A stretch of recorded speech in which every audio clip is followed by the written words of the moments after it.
Class में थोड़ी सी दो डिस्कशन कर लेंगे। पहली तो ये है कि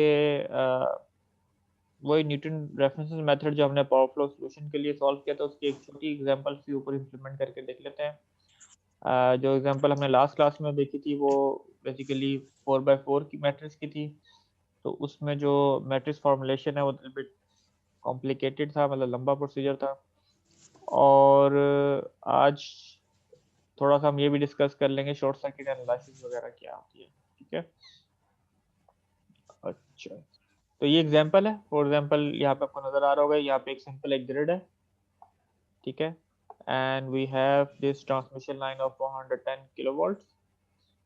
we have the transmission line of about length 80 kilometre and उसके पैरामीटर जो है उसकी रेजिस्टेंस गिवन है 0.061 ohms पर किलोमीटर और उसकी जो रिएक्टेंस है दैट इज अबाउट 0.145 ohms पर किलोमीटर। तो उसकी जो अगर इंडक्टेंस, ये रिएक्टेंस है बेसिकली, अगर उसकी हम इंडक्टेंस निकालें या उसकी इंडक्टेंस जो गिवन होगी that is about 4.46 milli henry per kilometre. अच्छा, यहाँ पे हमने जो केबल है उसका हमने पाई मॉडल एज्यूम करना है, ठीक है। और उसकी जो कैपेसिटेंस है वो 0.15 माइक्रो फराड पर किलोमीटर होगी। ऑलराइट। अच्छा, network voltage is your 110 kV and we have the load connected to this bus bar that is about 100 megawatt P active power, and here reactive power is about 10 megawatt. Okay, so what should be our first step to do the analysis? जी बताएं।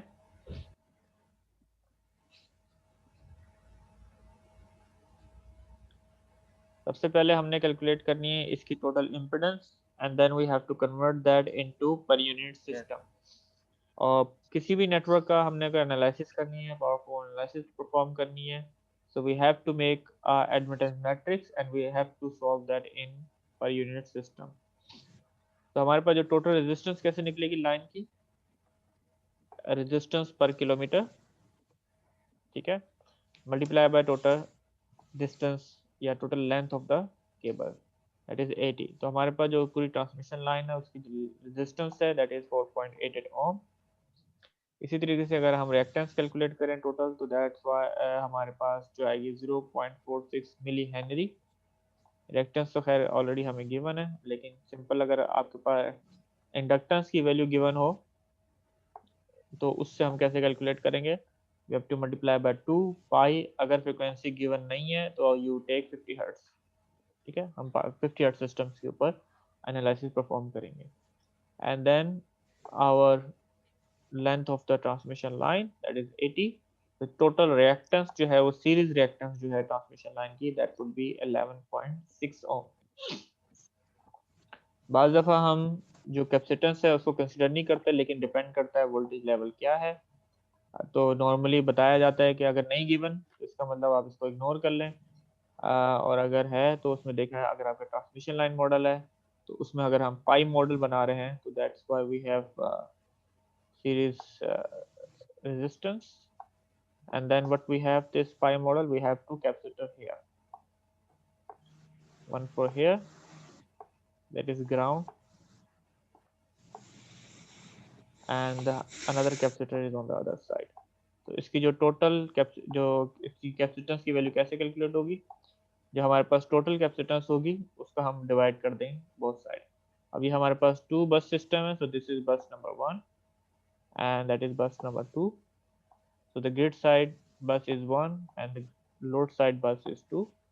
Okay, तो इसमें हम जो susceptance calculate करेंगे B, हमें susceptance calculate करनी है that is 2 pi F, frequency is 50 hertz, the capacitance 0.15 microfarad per kilometre and the total length is 80 kilometre.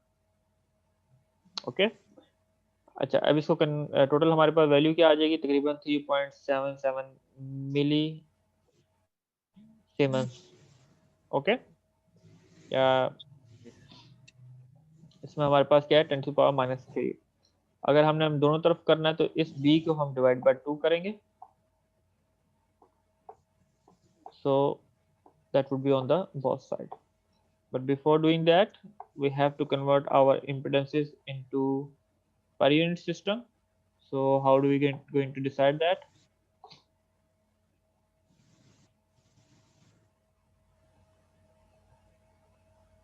Okay, तो यहाँ पे हमारे पास जो बेस पावर हमने सेलेक्ट की है that is about 100 megawatt MVA, और हमारे पास जो बेस वोल्टेज है that is the voltage of the network that is 110 kVA. Alright, तो बेस इंपेडेंस कैसे कैलकुलेट होगी? That would B U base square divided by S base 110 kilo square and 100 megawatt या MVA. तो हमारे पास जो base impedance है that is 121 ओम. अच्छा, अब इसको हमारी क्वांटिटी है हमारे पास R और X, तो सबसे पहले हम इसको पर यूनिट में कन्वर्ट कर दें दोनों को. तो the resistance is divided by 110, 4.88 divided by 121, that should be equal to 0.04 per unit. और जो हमारे पास रिएक्टेंस है, total reactance of the cable that is 11.6 divided by 121 which is about 0.096 per unit. So admittance matrix बनाने के लिए हमें क्या चीज चाहिए? That is Y matrix, that is we need admittance of the series branch. So here these are the impedances. So we know that Y complex अगर है तो equal to 1 divided by R plus J X. तो जब आप इसको solve करते हैं calculator में तो you will take a complex calculation. If you want to do by manual, so the formula is written over here. So the formula is the R, जो पहले R की वैल्यू गिवन होगी R, उसको divide कर देंगे जो इसकी real part है उसका स्क्वायर प्लस उसकी जो रिएक्टेंस है उसका स्क्वायर से. ठीक है, and then again here you have a minus sign, this should be the minus. Minus इस वजह से जो साइन यहाँ पे है उसका ऑपोजिट होना चाहिए क्योंकि कंजुगेट से हम मल्टीप्लाई डिवाइड करते हैं. And this is the reactance X which is 0.096. okay, and obviously the नीचे डिनोमिनेटर पार्ट है that will be the same R square plus X square. और जो हमारे पास केबल की कैपेसिटेंस है उसको हमें ऑब्वियसली कन्वर्ट करने की जरूरत नहीं है, that is already given in susceptance. तो उस सूरत में हमने सिर्फ उसको कन्वर्ट करना है पर यूनिट सिस्टम में.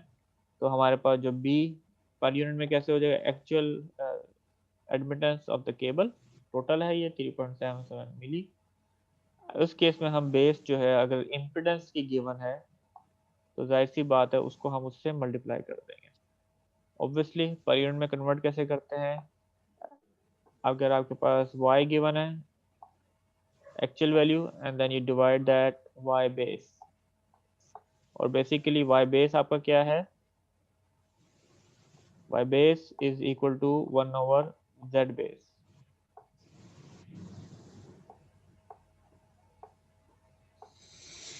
ठीक है, तो Z बेस जो है उसके बाद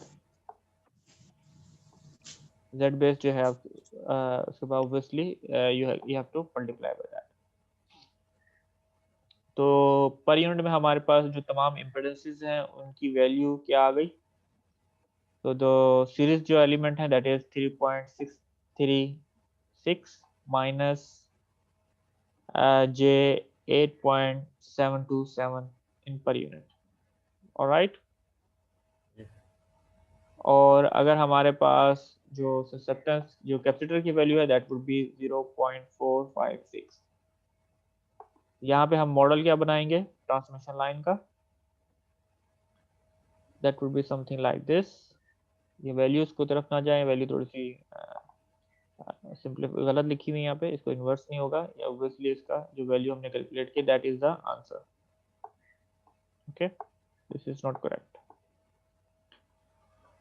So we have the bus, this is connected with the grid, and we label that as a slack machine. So this, for when it is a slack source, we refer that as 1 per unit and the angle is 0. Like I said, मैंने आपको पहले भी define किया था, अगर आपने power flow calculation करनी है तो उसमें एटलीस्ट कोई नेटवर्क में एक बस ऐसी होनी चाहिए कि जो वो स्लैक बस हो, ठीक है। Obviously in this network we have only two buses. There's a one bus which is the load bus, so we cannot make that as a slack bus. तो जिस बस पे हमारे पास ग्रिड है जो मेन सप्लाई कर रहा है सिस्टम को, that would become a slack bus. और हमारे पास जो बस नंबर 2 है, obviously we go for the flat start initial condition, यहाँ पे 1 per unit and 0 एंगल है, लेकिन पावर फ्लो सोल्यूशन जो है इस बस बार के ऊपर आपको वोल्टेजेस और एंगल को फाइंड आउट करके देगा। यहाँ पे हमने इसको पर यूनिट क्वांटिटी में कन्वर्ट किया लोड को, ठीक है। तो लोड की जो वैल्यू है वो that would be is equal to 1 per unit, because total इसकी एक्टिव पावर है that is 100 megawatt, and then 100 megawatt is divided by 100 MVA, this become the per unit value of the load, ठीक है। इसको हम 100 से ही divide कर रहे हैं। and then again for reactive power, so 10 divided by 100 mega, 10 mega is divided by 100 mega, then it become 0.1 per unit. So here you can see the value of capacitance. We divide that by 2 and then we place at the both edges of the bus bar. चले हम बताएं admittance matrix कैसे formulate हो जाएगा, यहां तक बात clear है?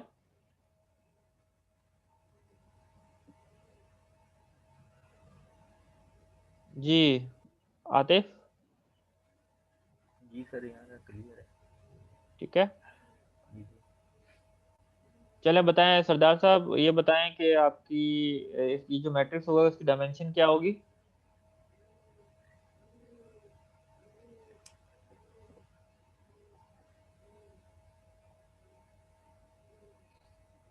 जी वकार?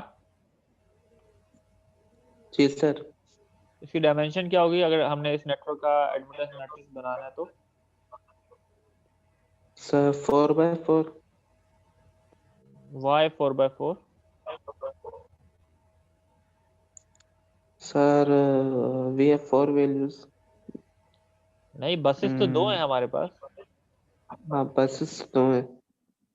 तो जितने नंबर ऑफ बसेस होते हैं उतनी डायमेंशन होती है ना एडमिटेंस मैट्रिक्स की। वो जैकोबियन 2/2 मैट्रिक्स में उसका ट्वाइस होता है ना, जैकोबियन मैट्रिक्स जो है वो टोटल नंबर बस बार के ट्वाइस होगा, सही। ठीक है। तो यहाँ एडमिटेंस बनेगा 2/2 का। सही है सर। ओके, अब बताएं मुझे एडमिटेंस मैट्रिक्स हम कैसे फॉर्मुलेट करेंगे। ये नेटवर्क आपके सामने है, ये this is your impedance network. एक मिनट, ठीक है।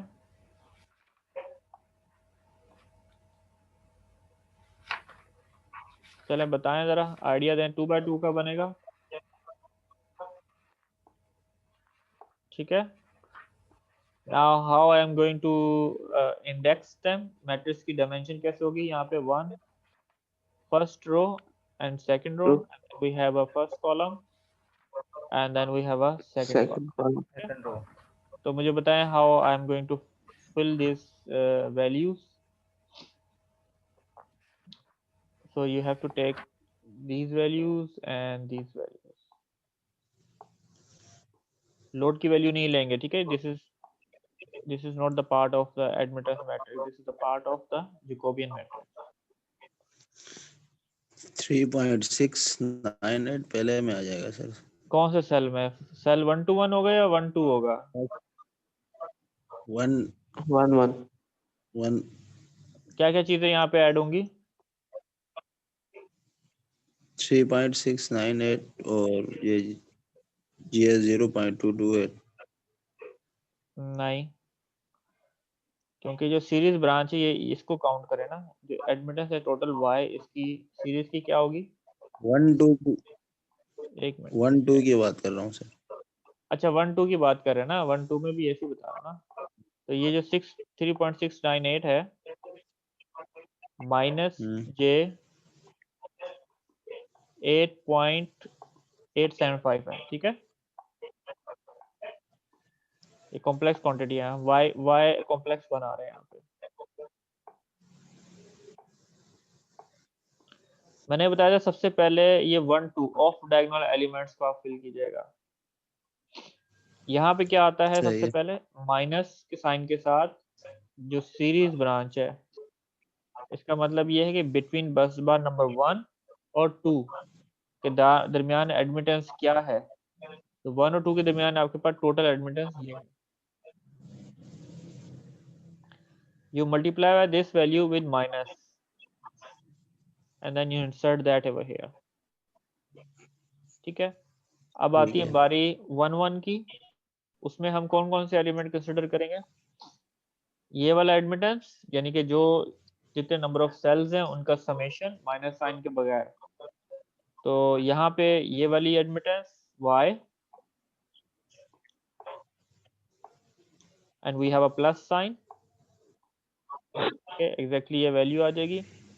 And the susceptance of the cable, capacitors की जो वैल्यू है, so then we will add this part here, complex part, तो 0.228 एडिशन होगी। आप अभी मुझे जो बता रहे हैं आंसर, वो आप मुझे बता रहे थे 1 1 पे ये वैल्यू आएगी और ये दोनों आएगी, ऐसा नहीं है, ये वैल्यू आपने मिस कर दी। तो इसका जो टोटल रिजल्ट होगा, ठीक है। इसका आंसर आएगा 3.698 minus this value and then this, क्योंकि ये माइनस साइन के साथ है और ये प्लस साइन के साथ है, तो ये दोनों माइनस होके यहाँ आ जाएगी। तकरीबन आप माइनस कर लें 8.8 से 2 निकाल दे तो 8.675 बन जाएगा, समथिंग लाइक दैट, ठीक है। ये बनेगी 8.65 या 64 समथिंग, ओके। ठीक है सर। ठीक हो गया। इसी तरीके से हम दूसरी रो पे चले जाएं, उसमें क्या होगा? तो first we will fill will this one 2 2 1,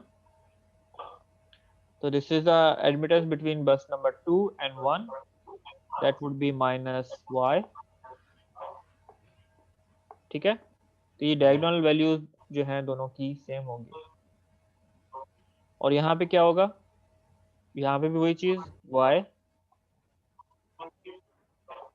यानी कि इसका सम प्लस वो कैपेसिटेंस जो इस बस बार पे लगी हुई है, मतलब ये वाली, this value which is about the same value as that one, so this will 0.228, इसका आंसर भी वही आ जाएगा जो यहाँ पे है, ठीक है। so that would be a symmetrical value, okay। ठीक है। Okay sir. ठीक है, इसका आंसर क्या होगा नीचे ये देख लीजिए। So we have in the first cell 3.698 minus 8.6477, ठीक है। And here we have minus sign, this minus क्योंकि फार्मूले का है, ये जरूर नोट कीजिएगा कि जो माइनस साइन जो है फार्मूले का क्या किस तरीके से अडॉप्ट होता है। तो 3.698 and then this become positive multiply, क्योंकि उसको -1 से हमने मल्टीप्लाई किया है, so that would be 8.8757 and here is the same value, ठीक है। 2 1 and 1 2 is both are same and then here is 6.98, sorry 3.698 minus j 8.6477। लाजमी नहीं है कि ऑफ डायगोनल एलिमेंट्स जो हैं वो बराबर हों, लेकिन चूंकि दो बसेज हैं इसकी वजह से दोनों बराबर भी हैं और दोनों में जो केबल की कैपेसिटेंस अटैच्ड है वो भी सेम वैल्यू की है। लेकिन जब आपके पास नंबर ऑफ बसेस इंक्रीज हो जाएंगे, 3 है या 4 है, तो उसके मुताबिक डिपेंड करता है। तो यहाँ पे हमेशा समेशन आता है ऑफ डायगोनल एलिमेंट्स का, ओके। डायगोनल अभी एलिमेंट तो हमने हमेशा सेम होते हैं ना जी डायगोनल एलिमेंट तो सेम होते हैं ना हमेशा। सेम होती, क्या कहना चाह रहे हो? समेशन होता है उसका? जी उनकी बात कर रहा हूँ। जी समेशन होता है, जो डायगोनल एलिमेंट्स में समेशन होता है इनकी तमाम एलिमेंट्स का, ठीक है। और उसमें एडिशनली कैपेसिटेंस अगर उस बस बार पे कोई कनेक्टेड है, ठीक है, या उसमें लोड कनेक्टेड है जो इम्पीडेंस मॉडल के तौर पे आपने बिल्ड किया है, तो वो इसमें कंसीडर होता है। ओके, अच्छा जी, अब हमने एडमिटेंस मैट्रिक्स तो बना लिया, अब हमने पावर फ्लो इक्वेशन की तरफ जाना है, न्यूटन रेफरेंस की तरफ। तो उसमें सबसे पहले again we have a state for the next iteration that is equal to k plus 1 and then we have a xk plus change in the voltage in that iteration. So the change in the iteration कैसे निकलेगा, तो this is initial value या उस previous value के ऊपर है, तो ये change हम कैलकुलेट करेंगे जैकोबियन के इनवर्स से माइनस इनपुट फंक्शन जो है उसके चेंज इन इनपुट। ऑलराइट, तो अब हम ये इंडिविजुअल मैट्रिसेस जो हैं इनको फॉर्मुलेट करते हैं।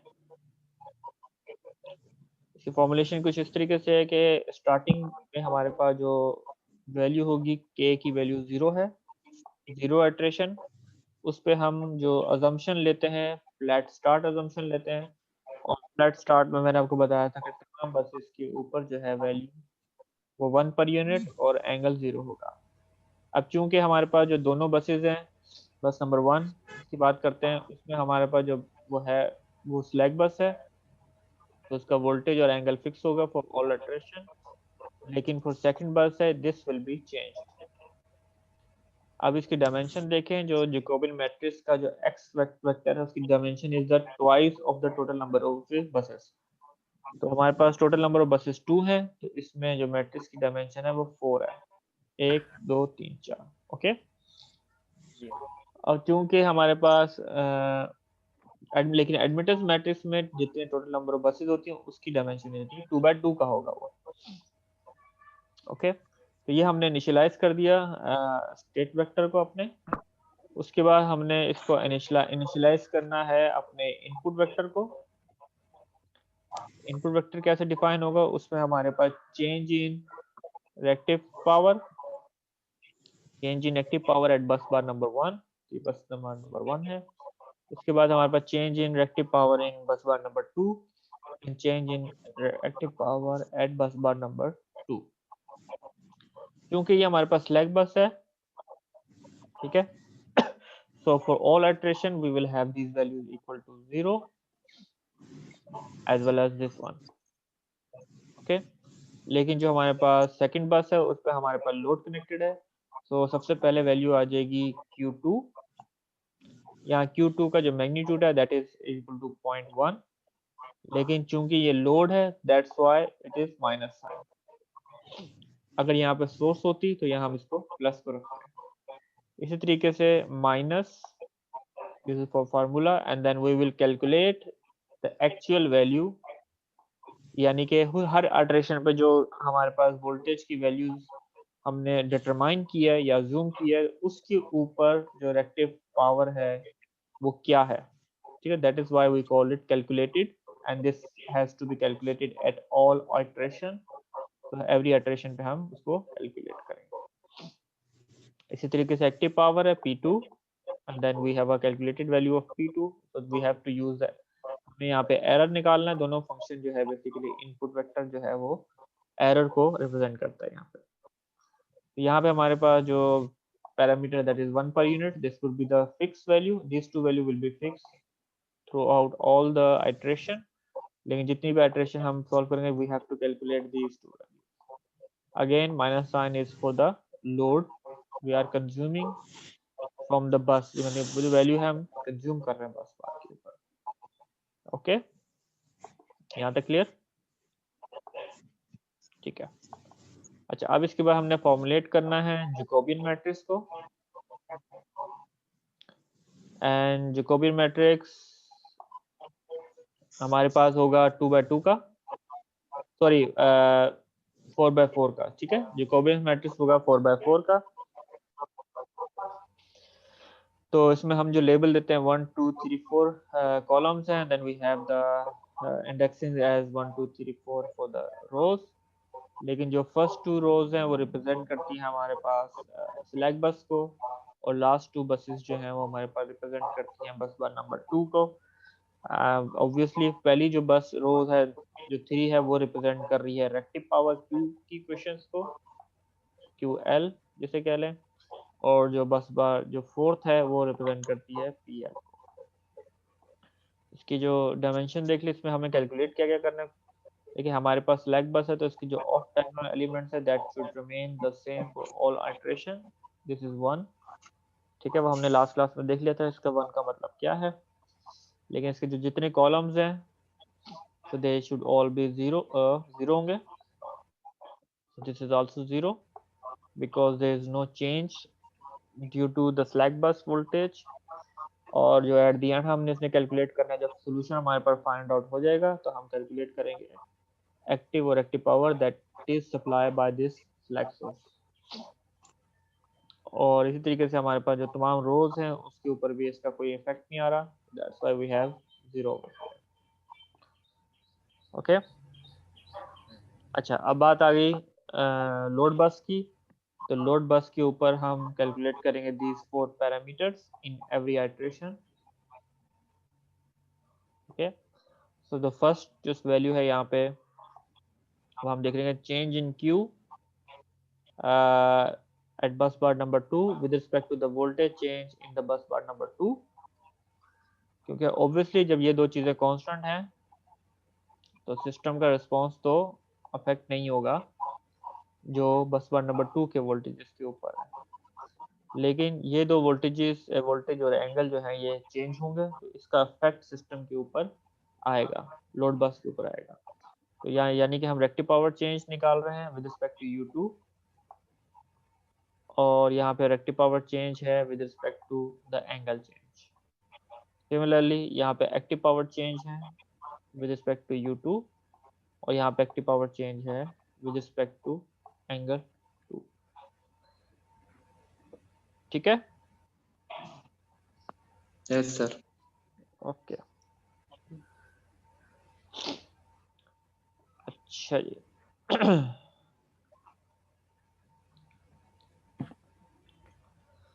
अब ये 3 चीजें हम 4 चीजें हम किस तरीके से कैलकुलेट करते हैं, हमारे पास इक्वेशंस क्या गिवन है।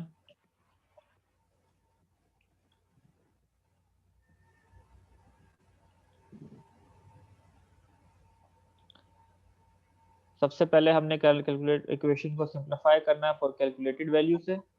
ये जो इक्वेशंस को डेराइव किया गया है वो basically to calculate these 2 parameters. ठीक है, ये जो 2 पैरामीटर्स हैं इसको कैलकुलेट करने के लिए उसकी इक्वेशन क्या सिंपलीफाई की है, वही पावर फ्लो इक्वेशन है जो मैंने आपको बताई थी। ठीक है, सो उसको एक्सपेंड किया गया and then we simplified it. इसमें जो नंबर ऑफ वेरिएबल्स हम जिसको जितना मैक्सिमम रिड्यूस कर सकते थे वो किया। फॉर एग्जांपल ये वाला जो पार्ट है ये ऑलवेज 1 है and this is always 0, so we can omit that, we don't have to calculate this in every iteration. तो हमारे पास जो पावर की इक्वेशन है वो सिंपलीफाई हो जाएगी something like this for 2 buses. ठीक है, यस सर। यहाँ पे इंडेक्स नंबर 2 होगा, L2 होगा, तो देन इसके बिटवीन 2 to 1 एंड सच बातें होंगी। ठीक है, ये M इज 1 ओवर हियर। और इसी तरीके से जो QL की वैल्यू है हमने साइन का फंक्शन 0 है इसको ओमिट कर दिया, that would be always 1 and then we can just simplify this equation. Okay, and then equation would become something like this. तो यहाँ पे L की वैल्यू आप अज्यूम करें 2 और यहाँ M की वैल्यू होगी 1, तो आपकी इक्वेशन जो है सिंपलीफाई हो जाएगी, so you can calculate it in a faster way. Okay, अच्छा अब जो जैकोबियन मैट्रिक्स है उसके इंडेक्सेस तो हमेशा 2/2 के हैं। ठीक है, यानी कि हम यहाँ पे जो इंडेक्स है अब हमने देखना है 3 यानी कि बेसिकली बस bar number between Q2 and U2 हम कैलकुलेट कर रहे हैं। जो जैकोबियन मैट्रिक्स के इंडेक्सेस हैं उसको हमने किस तरीके से सिंपलीफाई किया है, तो 1/2 इक्वेशंस ये वही हैं जो हमने लास्ट टाइम मैंने आपको बताई थी। ओके, तो उसमें एक तो ये कैलकुलेटेड वैल्यू है, ये वो वैल्यू है जो हमने ये अभी जो इक्वेशन ऊपर ड्राइव की है उससे कैलकुलेट करेंगे। ठीक है, for example from this equation above and then we know the B22, we will take this value from the admittance matrix और ये वोल्टेज है, voltage at 2. So we will take that from the state matrix. तो xk है for each iteration के ऊपर जो k की value है उससे हम उसको पिक करेंगे. एंड अगेन द सेकंड जो जैकोबियन एलिमेंट्स है calculate J3 and 4 Q2 and angle between voltage angle, ठीक है, जो चेंज है इन दोनों के दरमियान. तो ये एक्टिव पावर कैलकुलेशन जो हम again we can calculate using above equation, and then we need only the conductance at column form 2 2 from admittance matrix as well, and then we have the voltage at U2. Okay.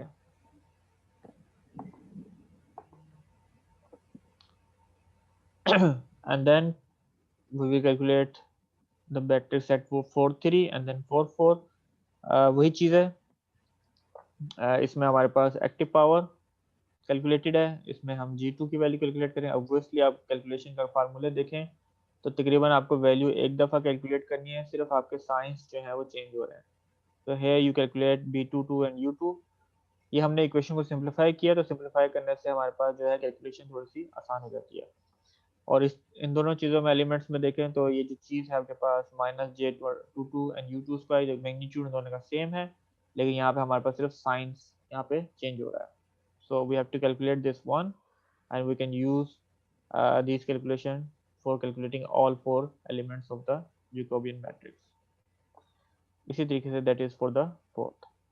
यहाँ पे मैंने नीचे इसकी कुछ values calculate की गई हैं. Okay, for the iteration के 0, ये मेरे पास x की स्टेट वेरिएबल्स हैं, ठीक है. उसके बाद हमारे पास ये फंक्शन की वैल्यू निकलेंगी, उसमें वैल्यू 0.228 है, क्यों एक्टिव पावर हमारे पास 0 आ जाएगी, और ये वैल्यू बेसिकली कैपेसिटर्स की वैल्यू की वजह से आ रही है. And then we have this matrix change in input function. Jacobian के वैल्यूज क्या आएंगी 8.4197, ठीक है, फॉर के आइट्रेशन. यहाँ पे जो 0 का मतलब है upper index, that is the iteration number, this is for the K. And then we have -3.6980, okay, for 3 and 4 elements. And for Jacobian matrix between row 4 and column 3, that would be 3.6980, which is more or less obviously same for this side. And then for Jacobian जो matrix है रो 4 and column 4 के लिए हमारे पास है 8.8757. okay, and then using this value we can get the value of delta x.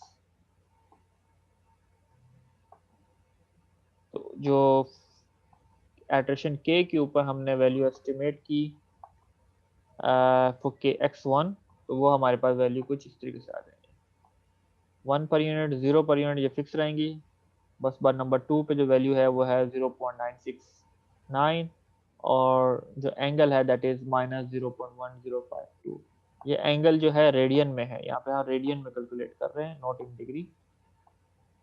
Okay, तो ये आपके ऊपर डिपेंड करता है, साइन का फंक्शन आप डिग्री में ले रहे हैं या रेडियन में ले रहे हैं. यहाँ पे मैं रेडियन में कैलकुलेट कर रहा हूँ. Using this value we can go toward the K iteration 1. तो के आइट्रेशन 1 में हम कैलकुलेट करेंगे के की वैल्यू 2 पे. We repeat the process in the same manner and we calculate the difference. Again, state vector, initialize value, function of x, f of x, उसकी value calculate की हमने. यहाँ पे वैल्यू सेम है, लोड वैल्यूज. और again we calculate the Jacobian matrix, ठीक है. Then we will calculate dx and then we update the value of x.